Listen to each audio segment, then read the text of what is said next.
amis, il n'y a pas un bruit. Il n'y a pas un bruit. On entend le ruissellement du fleuve de l'Oronte. Le fleuve de l'Oronte, il est très sympa. Il mesure environ 489 km. On l'appelle en arabe l'Asi. L'Asi. Après on va filmer. L'Asi, parce que ça vient de Assa. Assa, c'est-à-dire rebelle. C'est un fleuve rebelle, un. Deux, on l'a appelé aussi le fleuve à l'envers. Pourquoi? Parce que, contrairement à tous les fleuves, au lieu qu'il commence du nord vers le sud, il va du sud vers le nord. La mer. Deux, ici on est dans un endroit qui s'appelle le couvent de Der Marmaroun. Alors les chrétiens sont venus au Liban.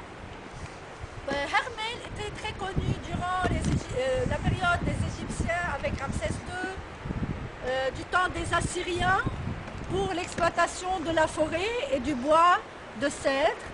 Et les chrétiens sont venus de la Syrie, ils se sont installés ici. Et on dit que Marmaroun, Saint-Maron, il s'est installé ici pour se réfugier dans la grotte qu'on appelle la grotte du prêtre, Mghart al-Rahib. Et il a vécu en tant qu'ermite. Il a pris refuge dans ces grottes à cause des conflits qu'il y avait entre les doctrines chrétiennes.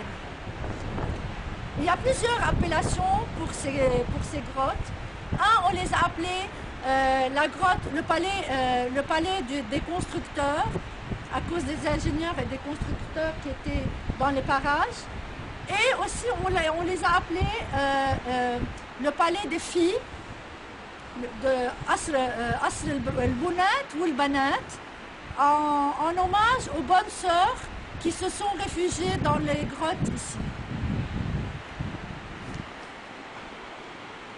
On peut voir ici le hameau du Hermel. Le hameau du Hermel, c'est une tour qui a été construite au sommet de la colline. On dit qu'elle est de 26 mètres. À l'étage inférieur, elle a été construite sur un tombeau princier, on dit du 1er vers le 2e siècle, après Jésus-Christ.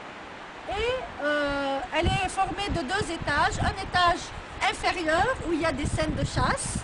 Et l'étage supérieur, il y a des pilastres avec des chapiteaux ioniques. Et au sommet, on a une construction pyramidale. Là, on est à l'Oronte, on entend le bruit de l'eau qui passe.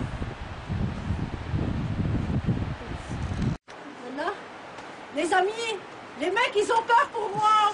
Je leur ai dit, mais moi, je suis la fille du général, aucun problème. On est dans le couvent de Saint-Maron. Regardez, il a été complètement taillé dans les rochers, environ durant le 6e et 7e siècle après Jésus-Christ, dans une région qui est de l'Oronte, qui est à deux pas d'ici.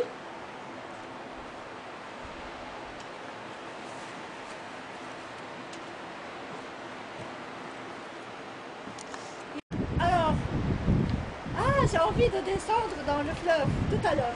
On est dans une région qui s'appelle Ras el-Rih, la source du vent. Comme vous voyez, on est sur le sommet. Autour de nous, c'est des montagnes et le désert, regardez. Et effectivement, c'est là où se trouve le magnifique couvent de Saint-Maron qui date ici du 7e siècle après Jésus-Christ. Donc, on va aller au fleuve de l'Oronte. Le fleuve